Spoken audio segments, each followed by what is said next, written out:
Buksan po natin mga Bibles sa Luke 12:15. Lucas 12 sa talatang 15.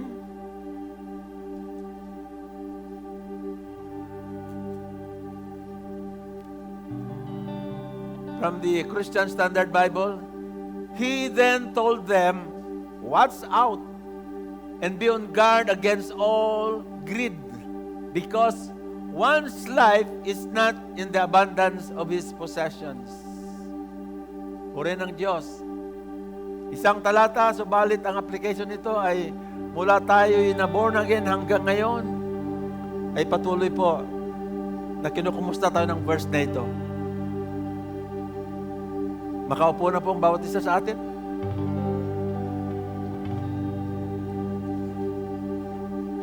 Thank you for your prayers, the Rock City Church. Salamat sa kanyang katapatan. We are talking this morning of the 7 types of real wealth. Pito. Kaya dapat po, i-embrace po natin ito. Thanks, worship team, for your effort and joy in celebrating our Sunday worship this morning.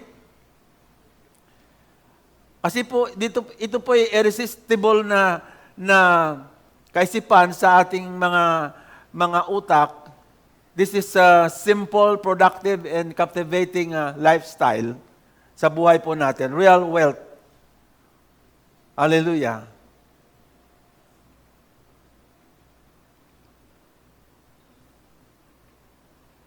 Ang immediate context nito sa Luke chapter 15 ay nagkaroon ng stampede po dahil people are busy hearing Jesus. At mayroon pong isang mayaman na nag-interrupt sa pagtuturo ni Jesus. At ang sabi niya, "Lord, husgahan mo nga kami ng aking kapatid." Yun po ang pasok po ng mayamang ito. Na parang wala sa timing, and yet ang Panginoon ay nagsalita sa verse 12, sabi, "Mag-ingat ka sa lahat ng uri ng kayamanan sapagkat ang buhay ng tao hindi na nasusukat sa dami ng kanyang sasakyan, sa ganda ng kanyang bahay, sa laki ng kanyang pera, etc., etc." Kaya po, ang sumulat ng aklat na ito ay si Lucas, a companion of Paul, the apostle, at ang Book of Acts din po ay sinulat ni Luke, and probably he is the only Gentile evangelist na kasama ng mga ibang evangelista, si Peter, James, John. Kaya po, sinulat po niya ito na bigyang babala po, sapagkat even on those days, sa panahon ni Jesus, maraming tao ang gustong i-serve ni Jesus, but they don't want to save them. Gusto lang paglingkuran sila ni Jesus, pero yun lang. Pero ayaw nila maligtas. Huwag mo pakalaman, Jesus, ang aming mga ginagawa. Sanay na kami dito. Ganun po. Kaya po, ang wealth kasi po ay malawak po ito. Sa Tagalog kasi kayamanan, parang ang utak kaagad ng tao ay pera. Pero hindi po yun. Kaya po, sa lumang tipan, ang wealth and prosperity ay sometimes a sign of God's favor, according to 2 Corinthians 1:11 and 12. No? 2 Chronicles, I mean. Subalit, ang wealth po ay tumutukso sa isang tao na maniwala sa kanyang kakayahan kung bakit siya yumaman. Yun pong delikadong po. Pag hindi ito nababantayan, ito po ay magbigay ng kapahamakan sa isang tao na they thought that prosperity is possible. They made their abilities rather than God's blessing and grace. Kapag ikaw pinayaman ng Diyos, biyaya lang ng Diyos yan. Wala ka doon. You are not in the picture. You are just a background. And Jesus is the real picture. Kaya po, ang sabi sa Matthew 13:22, ang kayamanan ay pwedeng sumasakal sa atin. Sangayon po sa Mark 4:15, sinasakal, kaya hindi nakapagbunga ang salita ng Diyos sa puso ng tao sapagkat may nananakal. Kaya po, pwede ka nga tulungan ng kayamanan at pwede ka rin niya sakalin. Mamili ka po kung saan ka. Kaya po, ang kayamanan ay hindi niya tayo pwedeng buhayin pa kapag tayo ay datnan na ng kamatayan, o kaya naman hindi niya na pwedeng bilhin at balikan muli ang isang oportunidad na na-miss po natin nung tayo po ay nag-iisip pa at mabisi pa sa pag-iisip sa ating sarili, ini-ignore ang Diyos at ang ibang tao. Kaya ang 7 bagay na ito ay the 7 areas to focus on or you will be poor. Okay? Kaya po, ang una po ay spiritual wealth. Sa Luke 12:21, ito ang sabi, at itong sasapitin ng mga taong nag-iipon ng kayamanan sa kanilang sarili, subalit dukha naman sa tingin ng Panginoon. Kaya rejoice, kapatid. Kung ang tingin sa iyo ng kapitbahay mo ay dukha, kung sa tingin ng Diyos ikaw mayaman, rejoice. Sapagkat ang standard hindi dito sa lupa. Ang standard ay mula sa mata ng Diyos at doon po makita maghiwalay ang naglilingkod sa Diyos at ang hindi naglingkod sa Diyos. Sabi sa Malakyas po yon. Kaya po, ang sabi ng Bible nito ay being rich toward God. So anong ibig sabihin nito? Kaya po, sa spiritual na buhay natin, kapag ito po ay nasa ayos, kahit mayroon kang $1 billion sa bangko, dukha ka pa rin. Kung ang buhay mo ay hindi nasa ayos. Kaya ang sabi ng Mark 8:36, what shall it profit a man if he shall gain the whole world but lose his own soul? Ano ang pakinabang? Kaya po, dapat ma-focus po natin ang wealth na ito sa ating espiritu at saka ang lahat na lamang ay susunod na lamang. Ang sabi nga, in all these things will be added to you, sabi ni Mateo po. Purihin ang Diyos. Ibig sabihin po ng rich towards God pala ay ganito, kilalanin natin ng buong puso na ang lahat na tinanggap natin ay binigay ng Diyos at mula sa Diyos. Okay? And pangalawa ay make an effort to use what He gives us for the good of others and the glory of God. Kaya po ang tunay na church is a community of people helping each other, helping their neighbors. Kaya po ang lawak ng ating territory from Don Cornelio to any point of the globe. Ganun kalawak po. That is a true church of the living God. A community of believers rejoicing, helping, okay, praying, para po ang plano ng Diyos mangyari sa buhay ng sino man. Kaya po, ang pangatlong dahilan, ito po, it is a means of spiritual enrichment, not just personal enjoyment. Kaya pag ikaw pinayaman ng Diyos, alalahanin niyo man kami kung ikaw ay nasa kaharian mo na. Di ba, Lorena? Amen. No? Hallelujah. Kaya po, Bilang application po sa point number 1 na ito, God is not impressed with our wealth. Live with God and die with God. Amen. Ganun lang po ang sikreto ng buhay. Mamuhay ka sa Diyos at mamatay ka rin. Alang-alang sa kanyang nais sa iyo. No? Solical wealth. From the word soul. No? Huwag kang matakot sa kanyang, from the word soul. No? Ganun lang po yun. Ganun lang po sa aking yung vocabulary na na wala kang minsan makita sa sa diksyonaryo, po. Alam niyo po, tingnan niyo po ito. Mayroon akong mabasahin sa inyo dito, ang sabi ng isang kaluluwa na nakakahamon sa Job 21:13-16 ang sabi, they spend their days in prosperity and go down to Sheol in peace. Yet, they say in God, take note, verse 14, leave us alone. Yan, maraming tao ngayon, leave us alone.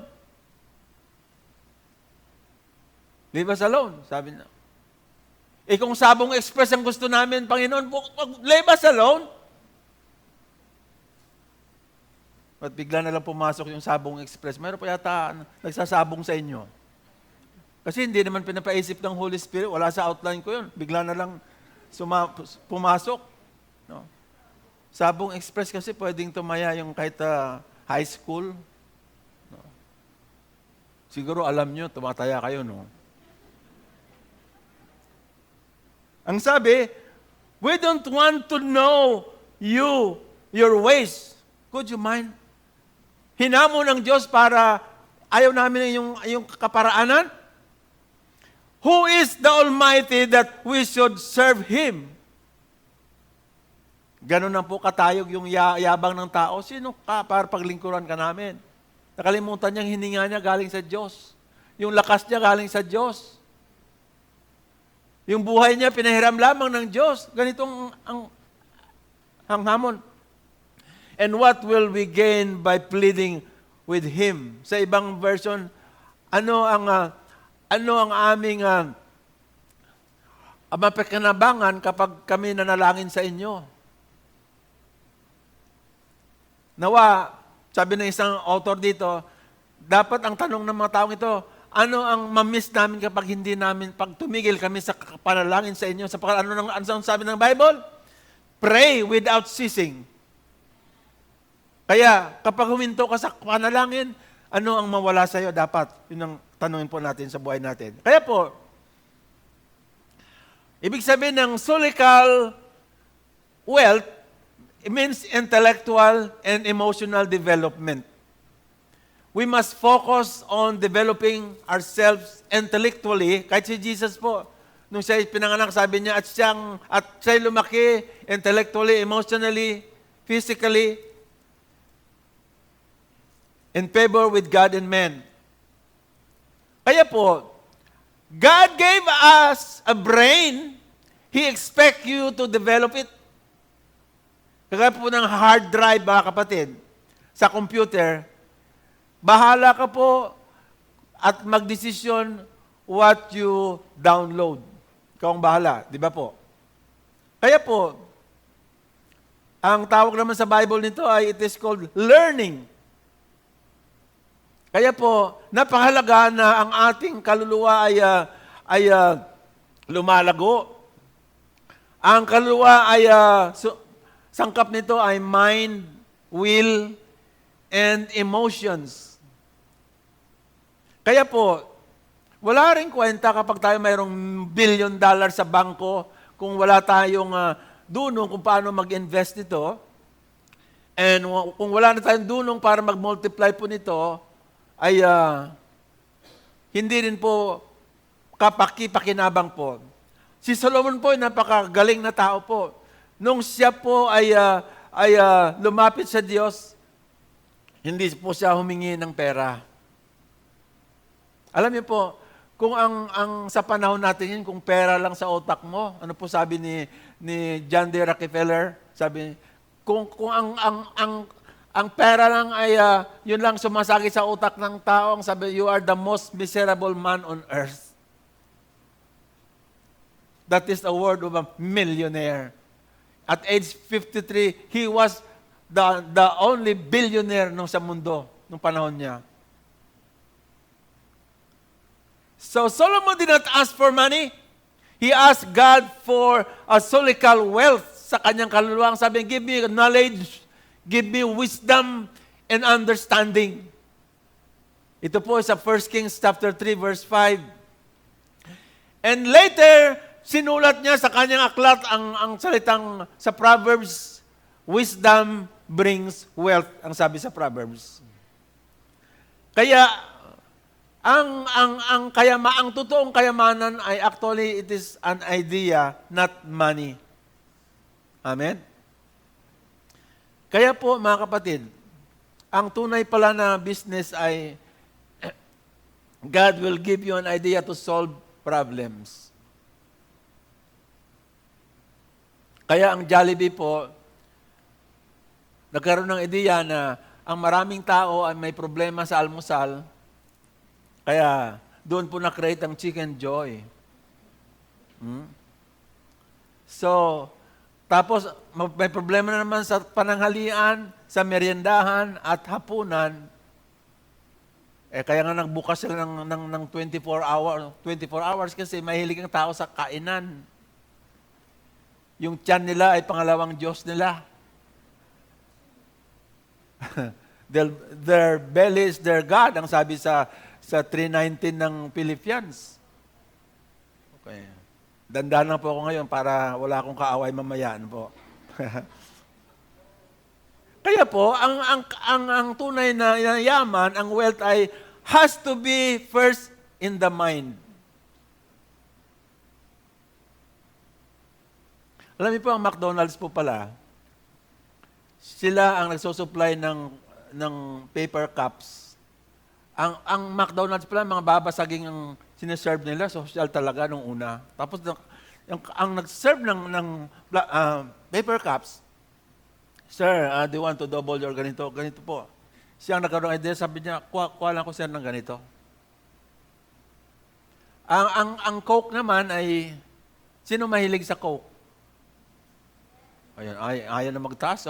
Aminin nyo na. Alam mo, ang Coke pala nung panahon na ang unang sale noon nasa sa 5 gallons, laki.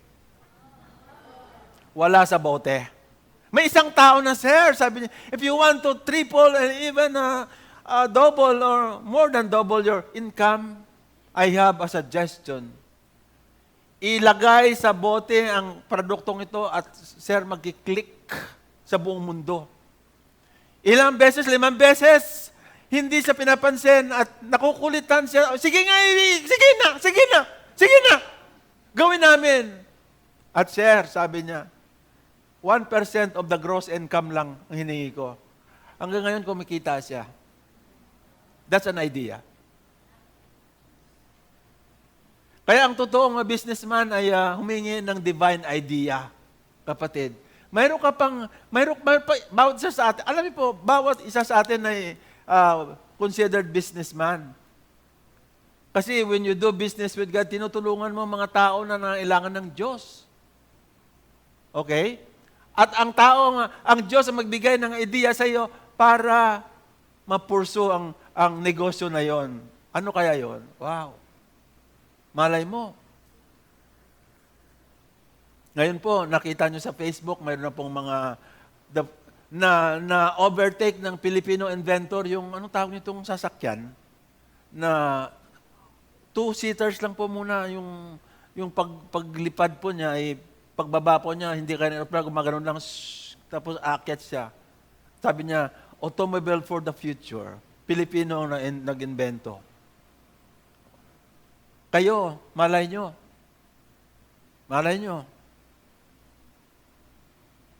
Kaya kung minsan nag-iisip kami ni Pastor Paul, sabi ko, ano kaya kung may miyembro tayo na yung sa next Sunday, yung magsuot kami ng mukha ni ni Piolo Pascual. Kasi nagsawa na yata kayo sa mukha namin eh. 1983, nandito na ako. Hanggang ngayon, nandito pa rin ako. Hindi pa kayo nasasawa? Pag sunod na linggo ay susuot naman si ano po, si Provinciano? Ha? Si Coco Martin. Oh. Ano kaya? Siguro dadami tayo kagad, no? May bisita sila si Coco Martin. Wow. Ano naman pala? Ano tawag niyan? Ano tawag niyan? Maskara lang ba? So, lahat, alam niyo po, lahat sa mundong ito, kahit sa room na ito, lahat ay nagsimula sa ideya lamang. Kaya ang nanay niyo at tatay niyo, kung hindi nag-ideya na sila ay mag-asawa, hindi pa kayo sinilang hanggang ngayon. Kaya pasalamat kayo sa nanay at tatay niyo. Di ba po? Yung damit na yan, galing sa ideya yon. Yung relo na yan, galing sa ideya. Yung cellphone na yan, galing sa ideya. Nung una, hindi na makita ng no? Kasi imagine, mag-ano ka. Minsan, yung power jack bang tawag nung una, bago pa wala pang cellphone. Hello? Hello? Hello? Hello? Yung kausap mo sa New York, Pastor, noon pa, Pastor, problema na yung Chappy? Pastor, noon pang problema na yung Chappy na yun. Kasi kapag nagbanggit ka ng kailangan namin Uncle, Chappy po kayo, Chappy. Noon pa yun, sabi niya. Kaya nagbumanggit ka ng pera, yun ang sa kabilang linya, yun ang sasabihin sa'yo. Pero ngayon, i-messenger mo lang, makita mo pang mukha, no? Grabe na idea, po. No? Sino ba mag-isip na ganyang kabilis? At alam niyo po, may nakita ako sa Facebook, habang nagre-research po ako, mayroong mayaman na isang Amerikano na kapag nagkagulo dito sa mundo, papunta sa Mars. Tingnan niyo po yun. Ganun, may ideya siya na ganun. May tubig nila doon sa Mars. Hindi ko po alam kung gaano katotoo po yun. Yun ang ano niya. Siguro nabasa ng Revelation na ang tao nagsasabi, mga bundok, gulungan nyo kami. At mga hills, takpan nyo kami. Ayaw namin makita ang buot ang buot ng anak ng Diyos. Lahat ay nagsimula sa ideya. Kaya no idea, nothing or nothing. Yung nothing parang nagsimula sa nothing, ano? Pag pinuktong mo, nothing. Small idea, small thing, big idea, big thing. Okay, kaya po, in application to point number 2, you are not poor. You need to think. Amen? Then number 3, physical wealth. Sa 1 Timothy chapter 6, 6-10, and 1 Corinthians 6:19, dahil tayo tinubos ng Panginoon, ang sabi niya, don't you know your body is sa Bible kong ito, the sanctuary of the Holy Spirit, na gusto kong Christian Standard Bible. Don't you know that your body is a sanctuary of the Holy Spirit? Ang ganda sa Christian Standard Bible. Sa 1 Timothy naman, it talks about temporary wealth. Dito sa 1 Timothy chapter 6 to 6:10, ay isang mayaman, ang sabi niya, turuan ninyong mayaman, maging maalwan sa mga mabuting bagay. Alam niyo po, physical wealth, no? Isa sa pinakamayamang tao sa historya ng tao, sa mundong ito ay yung isang tao na he founded Apple. Ba't Apple ang pangalan nun? The Star Apple, ano? Amerikano kasi, no? Kung Pilipino, baka Lanzones ang nakalagay dito, no? Hindi Apple, di ba? No? Ay, may Apple dito, itim. Okay. Ano pangalan niya kasi? Steve Jobs. Pangalan. Tama yon? Tama yon?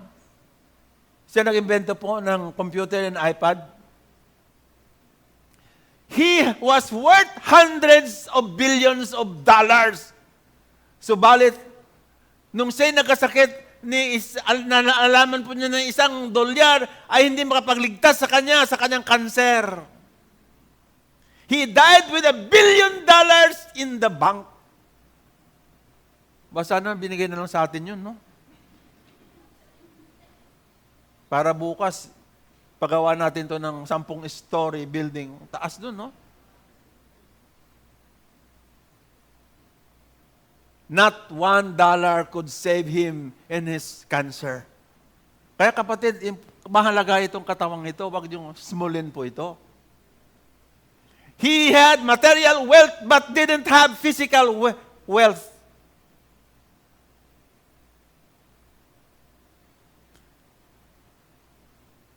No matter how much you know, no matter how much you're talented and gifted, if your body breaks down, you are poor. Kaya iniingatan po ito. Dito po nakatira ang Holy Spirit.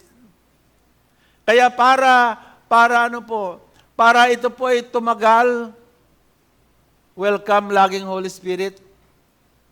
Wag kayong pumayag na mayroon pang ibang kasalo sa templong ito. It's only the permanent residence of the Holy Spirit is your body, my body, our body, as a living sacrifice, holy and acceptable to God. Amen. Para tumagal.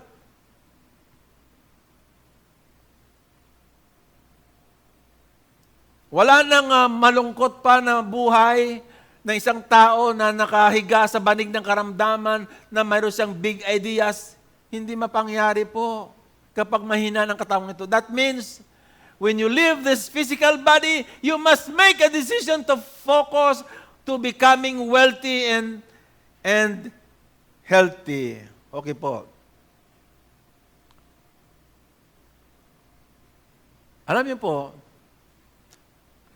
ang isang cup ng kanin pala ay 5 kutsara na sugar ang napuproduce dito kapag kinain na po natin, lalo ng white rice. 40 to 45 grams ng glucose. Tapos mayroon ka pang Coke. Mayroon ka pang apple pie. Pinapatay mo ang katawan mo, brother, sister. Pinapatay mo ng dahan-dahan. Kaya ang theme song mo ay, killing me softly with your Coke.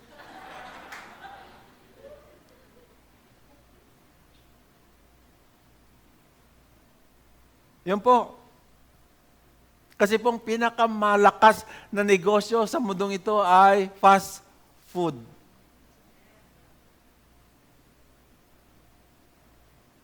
Those who enjoy fast eating will die fast. Mabilis sila mamatay. Sa research po ganito, eating too much rice will rise your insulin level. Alam niyo po, ang red meat pala, hindi doon galing ang kanser. Galing yung kanser doon sa mataas na carbohydrates, pagkatapos, yun pa. Pag kumain ko pala ng karne, huwag mo na sabayan ng kanin. Ipuro mo na lang. High protein. No carbohydrates. Yung insulin po ay yung internal secretion of pancreas, yung lapay, concerned with metabolism of glucose in the body. Alam niyo po, kahit pala hindi ka kumain ng sugar, magaling, sabi ng mga doktor, very intelligent ang ating katawang ito, nagpo-produce siya ng sariling sugar. Oh, ganun pala. Ganun katindi. Oh God, nung nakita ko ito, Lord, thank you, Lord. Sabi ko, napakatindi ka, Lord. When God created the nation of Israel, He gave them all kinds of wonderful laws. And suddenly, He focused on physical laws in their bodies.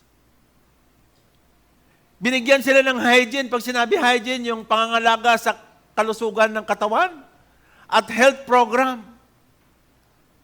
Wala pong huli na pong PhilHealth na yan. Wala na. nung panahon sa Israel, may PhilHealth na, hindi PhilHealth, Israel Health. He gave them specific food to eat and what not to eat. Kaya pakiusap lang ang mahilig sa pantat. Alam mo bang pantat? Akala ko yung pantat, Ilonggo lang. Yung, na pala, Kapampangan, pantat din pala, no? Yung local na natin na catfish. Napaka-cholesterol po dyan. Kaya pumalit kayo ng dalag, may kaliskis. This is the third area of wealth, your body. Okay? We must protect ourselves with bad company and bad food. Hallelujah. Kaya po, we must prosper our physical health with the help of the Lord. Bantayan natin ang kinakain po natin. Bantayan natin ang pinapasok po natin sa ating kaisipan. Okay? There are great cities and educate ourselves with great books and protect ourselves with bad company. Kasi po, dalawang bagay lang po. You could stay around people complaining all the time, finding fault all the time, always criticizing. You're in a diseased environment. Kaya, prosper in your area of physical health. Pang-apat, social wealth. Ito po sa Genesis 41:37-45, patungkol po ito kay Joseph. Yung si Joseph, akala niya temporal na siya po na-deploy sa Egypt. Mayroon pala siyang ministry po roon.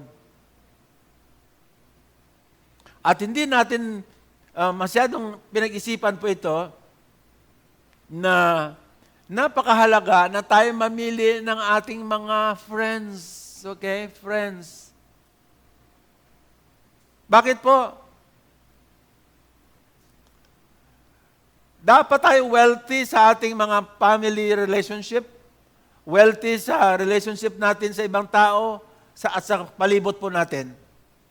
You know, you are as poor as your friends you have. Maari po yun. And you are also as wealthy as your friends you keep. Ito po, sino ditong asawa na? May asawa na? Ako lang mag-isa? Aminin nyo naman, ang hirap tuloy.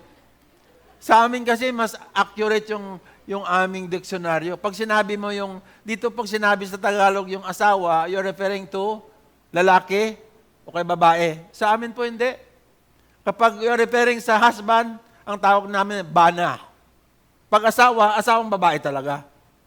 O wala kayong vocabulary ng ganyan, di ba? Okay? Kaya po, kung ang relasyon mo sa iyong misis o nanay ay negative, at na-stress ka at galit ka, alam niyo po, even sa medical practice, kapag ikaw ay galit, apektado ang puso mo. Pag ikaw pala'y malungkot, apektado ang atay mo.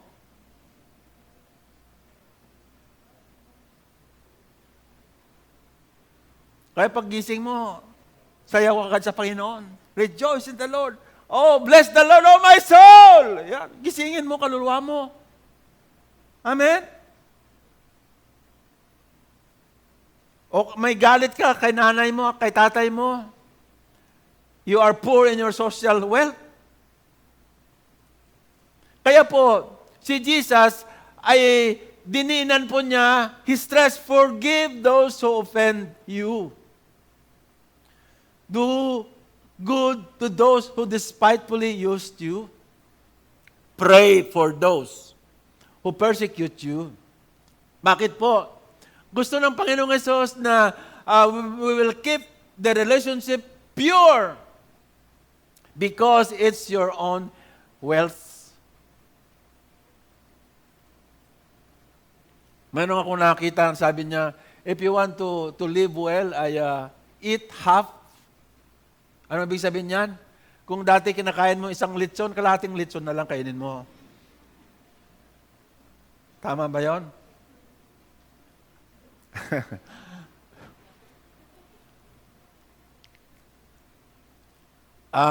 Forgive without measure. Laugh twice. Something like that, no?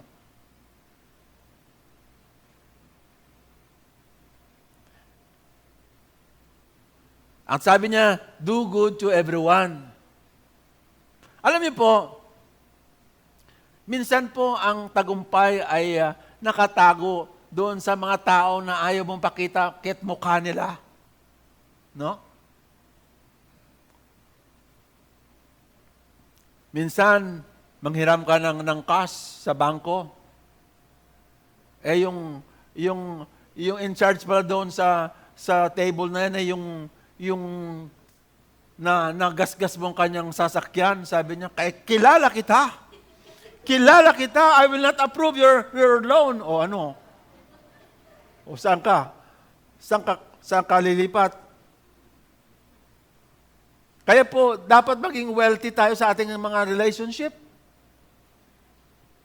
Sabihin mo sa ano mo, sabihin mo sa kapitbahay mo diyan, maging mabait ka sa akin. Baka next week kailangan mo ako. Okay? Minsan hindi mo alam kung yung minsan yung hindi mo naisip, yun pang lalapit sa'yo para tulungan ka. Kaya be nice to all people.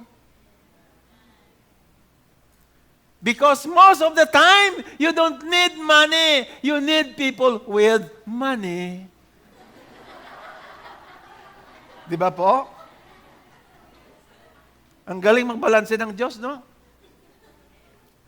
Sabi nga ng ibang pastor, Pastor, sa amin, ang tanong namin sa Panginoon, Lord, ano ba talaga? Sa iyo, Pastor, totoong-totoo, ba talaga, sabi. Ay, sabi ko, kayo, may pambili kayo, di bumili kayo. Ako, wala akong pambili, binibigay lang sa akin. Yun ang biyaya ng Diyos, ano? Kaya, don't worry, mga kapatid. Pag naglingkod, lingkod, magkasumipag ka, nakikita ng Diyos yan. Kapag kailangan mo, bigay niya yon.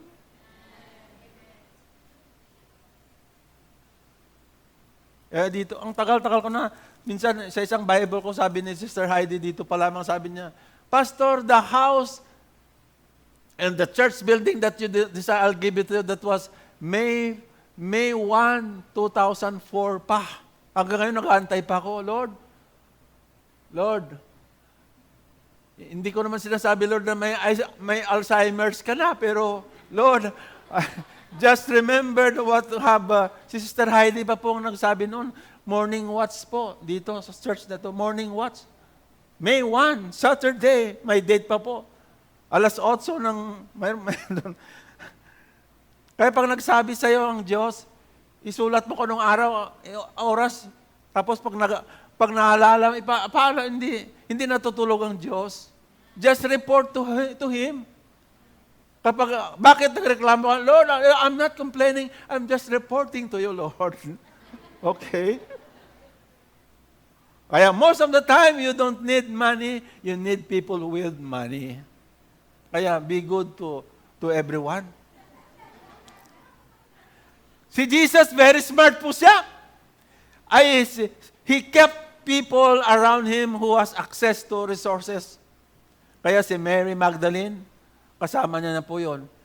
Nagsusupply ng pangailangan. According to Luke chapter 8, nagsusupply ng pangailangan sa ministry ni Jesus. Yung mga Mormons naman, nasobrang kanilang exegetical expertise ang sabi nila, kapag pagod daw si Jesus, pinaparausan niya ng sexual needs si Mary Magdalene. Ganun kadumi ang utak ng mga Mormons. Kaya po, Jesus kept many people around Him. Kaya kung minsan ang problema mo, kapatid, Madalang problema natin, kaibigan natin, puro sila dukha.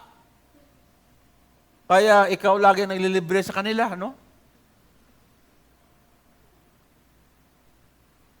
Eh kung ikaw ay dukha, ako rin ay dukha, we are in bad company. Di humingi ka ng kaibigan na mayaman. Okay, ito na si Joseph. Nasa bilangguan po siya sa Egypt. Nasa jail po siya. Ang sabi niya, wala akong kaibigan dito, wala akong kakilala dito, I will develop new relationship with my jailmate. Sabi ni Joseph, wala akong pera, wala akong favor, nasa bilangguan ako, hindi ako makaalis dito, hindi ako makalabas dito, so let me make some friends. Ang problema natin, we are making wrong friends. Ngayon mga kapatid, yung mga wrong friends na yan, i-dismiss mo na yon. Eh kahit sa pag-inom mo ng kape, mukha niya na nakita mo, don't worry. Marami yon. Sabi nga ng sa seminar, sabi ng isang babae, Pastor, I want to have a husband as this. Ano ang sagot ng pastor? Ganito. Sister, that's great. Remember, sister, ang sabi niya, even Adam is the only man that was created by God, still God finds a wife for him. You have a better chance in your time. Ang nga naman, ang dami-daming mga babae dyan. Dami-daming i-refer ka ng Diyos. Hallelujah! Kaya po, ang sabi ni Joseph decided to make friends with two people, the chief butler and the chief baker, who knew Pharaoh. Ayun. Hindi pa sip-sip ito, hindi. Hindi pa sip-sip ito. Kaya po, naging kaibigan sila ni Joseph, tinulungan ni Joseph ang kanilang to solve their problems. At ang magandang scenario dito na set up ng Diyos, yung in-interpret ni Joseph ang panaginip ng dalawang ito. Kaya ang sabi ni Diyos, kapag kayo lumaya, alalahanin niyo naman ako. So nagkaroon ng national problem sa Egypt. Ang sabi ng chief butler kay Pharaoh, I knew a man. Yung word na knew kasi po, nakilala ko siya, it is relationship. Ang problema lang sa atin, yung mga maling tao, yun ang nakakilala sa atin. Kaya nakakalungkot po minsan, no? Yung tao na dapat makakilala sa iyo ay huli na. Ang sabi ng taong ito, I knew a man in prison who can solve your problems, O King Pharaoh. Kaya, tingnan niyo po, it was a relationship that put Joseph into a prime ministership. Sa dalawang kaibigan na yon, naging prime minister po siya. Malay nyo, huwag nyo smulin yung nakilala nyo. Malay nyo, nagdi-disguise lang po yun. Milyonaryo pala yon na nagdadamit basahan para lang makilala ka. Malay mo, kapatid. Make a healthy relationship. Ikaw ba ay may asawa na? Protect your relationship with your wife in your life as well. Ang sabi ng Bible, kapag galit ka sa iyong asawang babae, hindi pakinggan ang iyong mga panalangin. If you're angry with your wife, the Lord will not hear your prayers. Tingnan niyo po. Ang hirap, Pastor, ang hirap para makasawa, no? Ang sabi sa Tagalog, igalang ninyo sila bilang mga kabahagi ninyo sa buhay na kaloob ng Diyos. Nakaloob ng Diyos upang huwag mahadlangan ang inyong mga panalangin. Kaya mga husband, mag-ingat tayo. Kung may pinapanalangin ka ng matagal na, may humahadlang, batiin mo na, i-date mo na mamaya pagkatapos ng yung misis mo. para wala nang hadlang sa panalangin. That's the power of your wife. She can shut down your prayer line. If your wife is here, talk to her and said, please keep the prayer line open for me. Hallelujah. In application to this point, make your social health wealthy. Kaya ganun po ang wealth. Relationship, lahat po, ganun kalawak yung wealth, hindi lang pera. Amen. Number 5, dalawa pa. Ano po? It's 11:44, maaga pa po. Yung nakikinig sa atin, 11:44, midnight, ay malapit ng midnight sa ano po. Sa Chicago, mayroon tayong naka-online po. So kung araw daw 11:44, gabi po doon. Dapat rich po tayo sa wealthy in your influential life. Okay? That is influential wealth.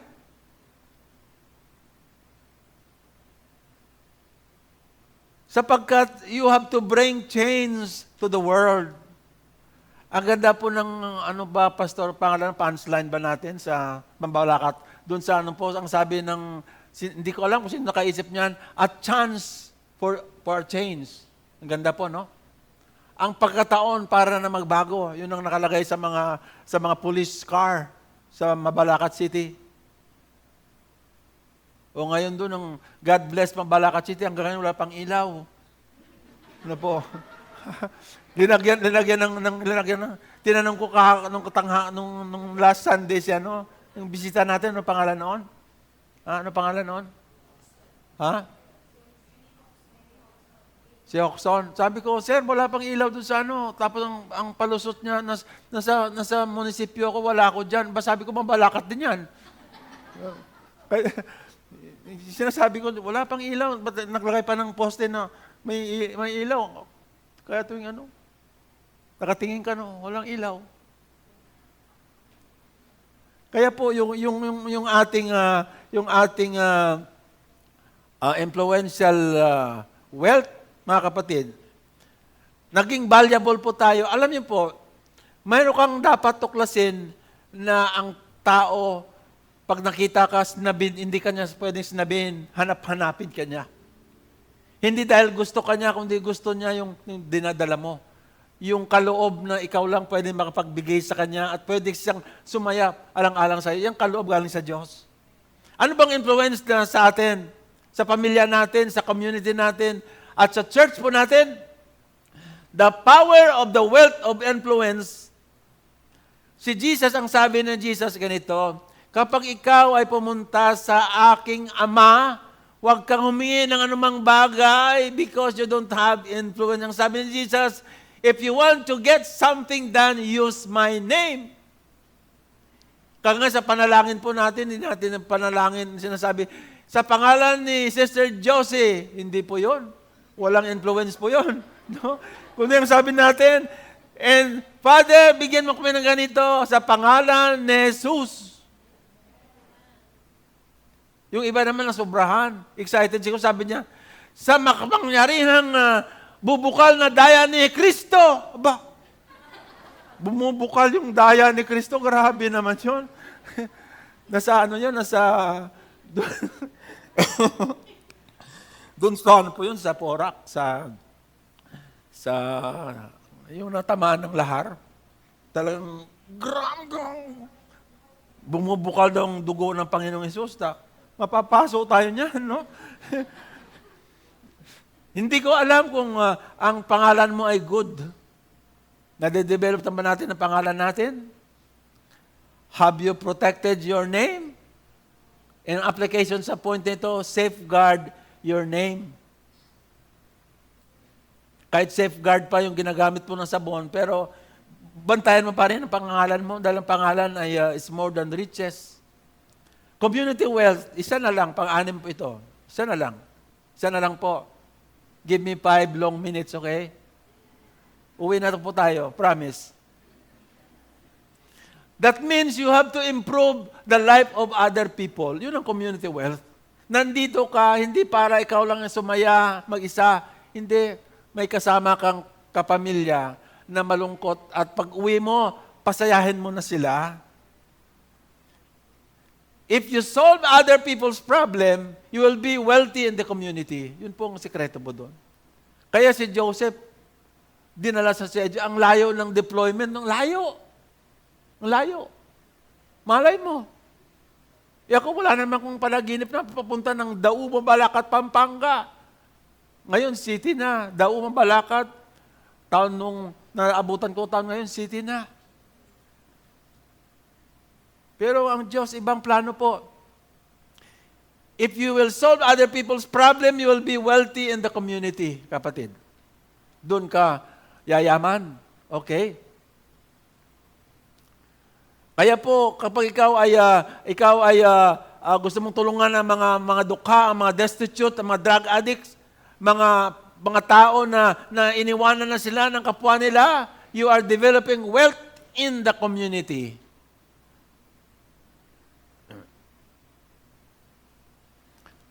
Kapag ikaw ay umaabot ng mga tao na hindi na kaya tulungan ka ng sarili, ikaw ay naging rich sa community wealth.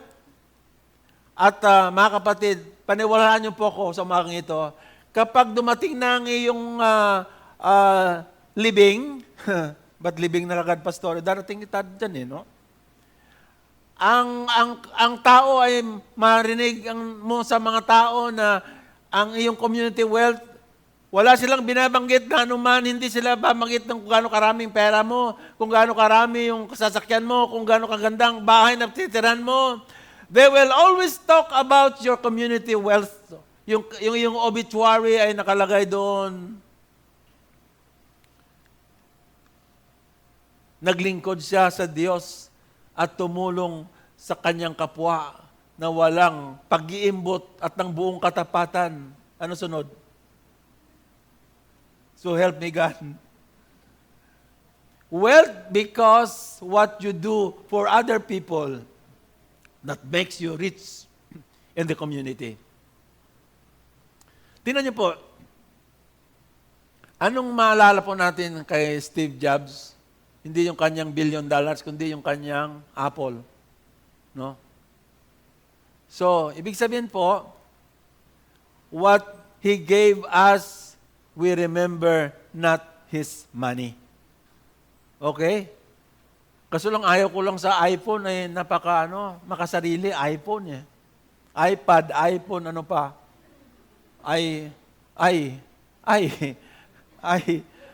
Delikado yan. You are never remembered for what you saved. You're remembered for what you gave. Yun ang hindi makalimutan, kapatid.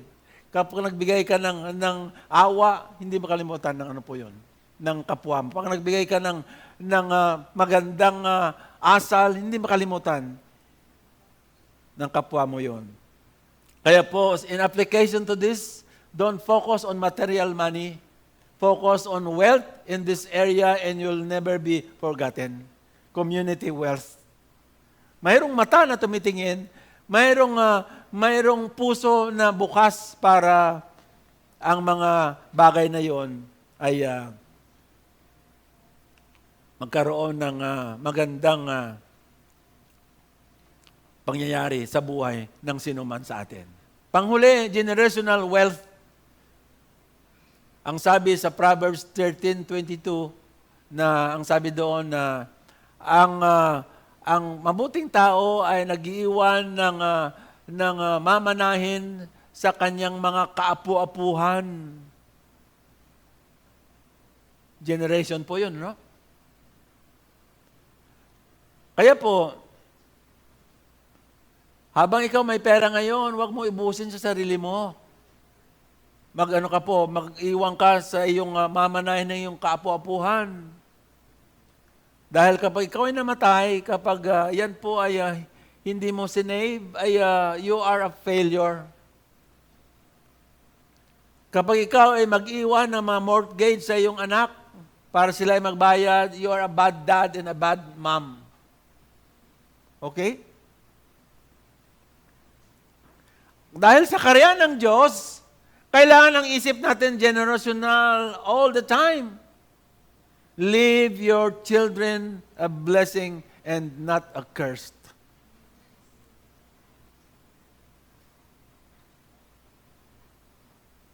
Leave your children assets, not deficit. Huwag mo sila iwanan ng utang mo na sila pang magbabayad. You're a bad mom. I want to challenge everyone bago tayo manalangin, kapatid. Pwede bang tumayo tayo lahat?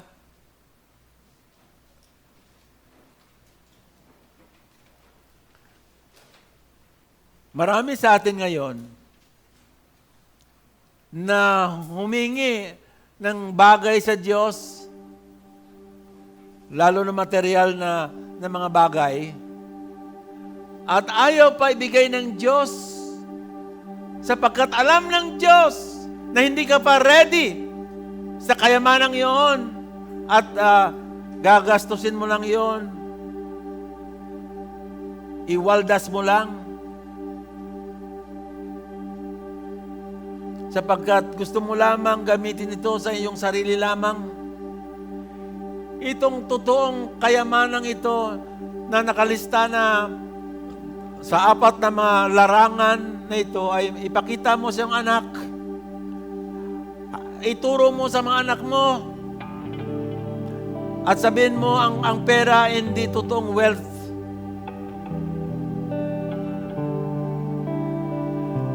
Yes, sa buhay ko, nakita ng aking mga anak ang investment na iniiwan ko sa kanila, yung feeling na ng aking pamilya na pinagtrabahuan anak, sabi ko sa kanila, ano man ang mangyari, kagaya ng espiritu ni Joshua, as for me and my family, we will serve the Lord.